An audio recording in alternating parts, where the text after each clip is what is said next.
How many of us own a Boston Terrier? We all know them as those cute, friendly, squishy-faced little dogs. But do we really know a lot about their history? The reason this topic appealed to me is because I own two Boston Terriers. One of them's name is Maggie Moo, and she's the oldest, and the other's is Lucy Bell, and she's the youngest. And I thought, hey, it'd be pretty fascinating if I tried to find more about where these dogs came from and how they came to be like they are today. So the main points I'm going to be covering for this topic are why they were bred, where they came from, their rise in popularity, and the difference between today's Boston Terriers and the very first bred Boston Terriers. Boston Terriers were originally bred as fighting dogs because they had a sturdier, scrappier build. But as laws changed and it became illegal to fight and gamble with dogs in the United States, they started being bred more for companionship. And they were perfect for folks in the city and in the country. See, they could adapt to almost any climate as long as it wasn't a too extreme climate, and they were perfect for families of all sizes because they were playful in nature and they were kid friendly and they loved to play around.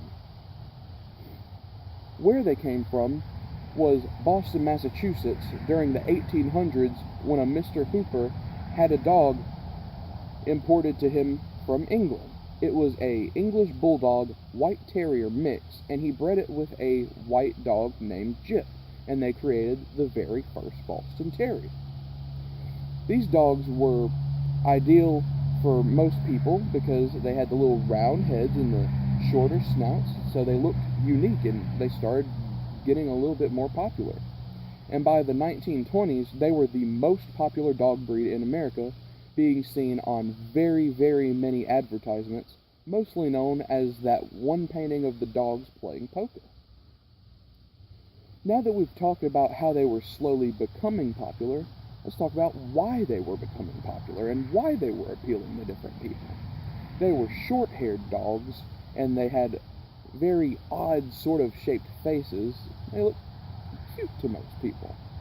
They were very family friendly, anybody could get one, and they're easy to take care of. They could live pretty much anywhere, like I stated before, and they can appeal to almost anyone's taste. The only downside with Boston Terriers is that they kind of have some breathing problems due to their shorter nose. Now that I've talked about their rise in popularity, I'm going to move on between some similarities and some differences between Boston Terriers today and Boston Terriers that were in the past. Some similarities are they're both still about the same. They were both bred, for companionship primarily, and they both short-haired, short-snouted, round head. They're both family-friendly, and they can both appeal to anybody.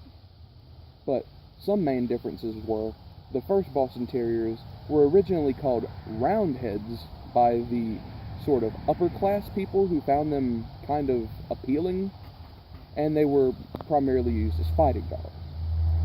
They were also the most popular breed of dog in America from the 1900s to the 1950s. Today, most of the Boston Terriers are still popular, but they can cover a variety of different sort of things. You can have a Boston Terrier be a service dog, you can have a therapy pet as a Boston Terrier, and you can even train Boston Terriers for certain competitive sports such as agility trials. In conclusion, Boston Terriers were American purebred dogs that were originally bred as fighters, though eventually they became better suited as companions due to their ability to live in almost any climate, being easy to take care of, and also just their playful, friendly nature.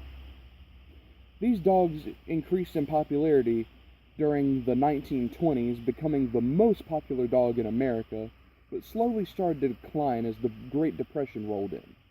Today, they are still a very popular breed of dog, still used as companions, but can also be used in a variety of other roles, such as some can be bred for sport, some can be bred as therapy pets, and others can even be bred as service dogs.